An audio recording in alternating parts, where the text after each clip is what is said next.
ಸ್ನೇಹಿತರೆ, ರಾಜ್ಯ ಬಜೆಟ್ನಲ್ಲಿ ಉದ್ಯೋಗಾಕಾಂಕ್ಷಿಗಳಿಗೆ ಸಿಹಿ ಸುದ್ದಿ. 56,432 ಹುದ್ದೆಗಳ ಭರ್ತಿಗೆ ಗ್ರೀನ್ ಸಿಗ್ನಲ್. ಹೌದು, ಮುಖ್ಯಮಂತ್ರಿ ಸಿದ್ದರಾಮಯ್ಯ ಅವರು ಶುಕ್ರವಾರ ರಾಜ್ಯ ಬಜೆಟ್ ಮಂಡನೆ ಮಾಡಿದ್ದು, ಈ ವೇಳೆ ರಾಜ್ಯದ ನಿರುದ್ಯೋಗಿ ಯುವ ಜನತೆಗೆ ಭರ್ಜರಿ ಸಿಹಿ ಸುದ್ದಿ ನೀಡಿದ್ದಾರೆ.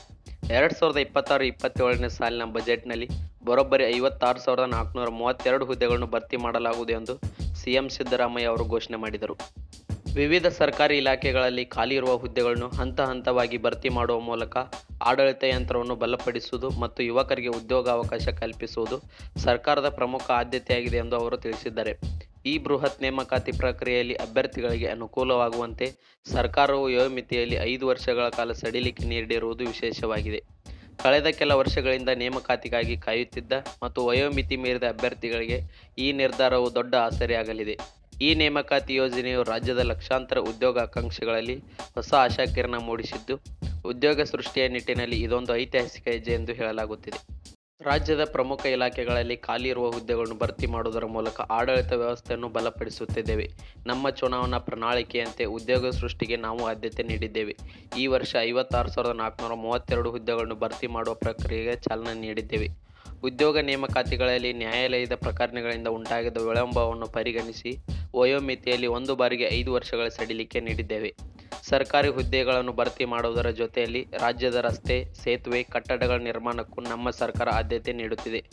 ಇಲಾಖಾವಾರು ನೀಡುವ ಅನುದಾನಗಳನ್ನು ಹೊರತುಪಡಿಸಿ ಕಳೆದ ವರ್ಷ ರಸ್ತೆ ಮತ್ತು ಮೂಲಸೌಕರ್ಯಗಳ ಅಭಿವೃದ್ಧಿಗಾಗಿ ಮುಖ್ಯಮಂತ್ರಿ ಮೂಲಸೌಕರ್ಯ ಅಭಿವೃದ್ಧಿ ಕಾರ್ಯಕ್ರಮವನ್ನು ಜಾರಿಗೊಳಿಸಿ 8,600 ಕೋಟಿ ರೂಪಾಯಿಗಳ ಕಾಮಗಾರಿಗಳನ್ನು ತೆಗೆದುಕೊಳ್ಳಲಾಗಿದೆ.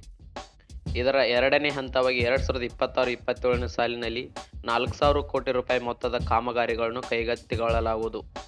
ವಸತಿ ರಹಿತರಿಗೆ ಮನೆಗಳು, ನಿರುದ್ಯೋಗಿ ಯುವ ಜನರಿಗೆ ಸ್ವಯಂ ಉದ್ಯೋಗಗಳನ್ನು ಕಲ್ಪಿಸಿಕೊಡುವ ಹೆಚ್ಚಿನ ಪ್ರಾಮುಖ್ಯತೆ ನೀಡುತ್ತಿದ್ದೇವೆ.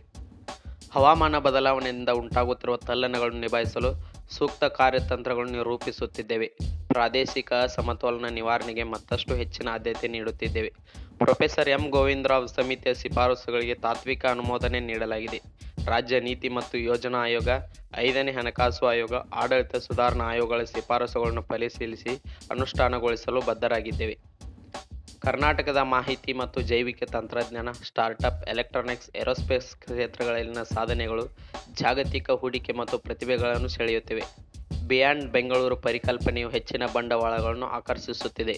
ರಾಜ್ಯವು ರೂಪಿಸಿರುವ ಹೊಸ ಕೈಗಾರಿಕಾ ನೀತಿಯಿಂದ ಹಂತ 2 ಮತ್ತು ಹಂತ 3 ನಗರಗಳಲ್ಲಿಯೂ ಅಭಿವೃದ್ಧಿ ಸಾಧ್ಯವಾಗಲಿ ಎಂದು ತಿಳಿಸಲಾಗಿದೆ. ವಿಡಿಯೋ ಇಷ್ಟ ಆದರೆ ಲೈಕ್ ಮಾಡಿ. ಇನ್ನೂ ಯಾರೆಲ್ಲ ನಮ್ಮ ಚಾನಲ್ ಸಬ್ಸ್ಕ್ರೈಬ್ ಆಗಿಲ್ಲ ಸಬ್ಸ್ಕ್ರೈಬ್ ಮಾಡಿ. ಮತ್ತೆ ಮುಂದಿನ ವಿಡಿಯೋದಲ್ಲಿ ಸಿಗೋವರೆಗೂ ಧನ್ಯವಾದಗಳು.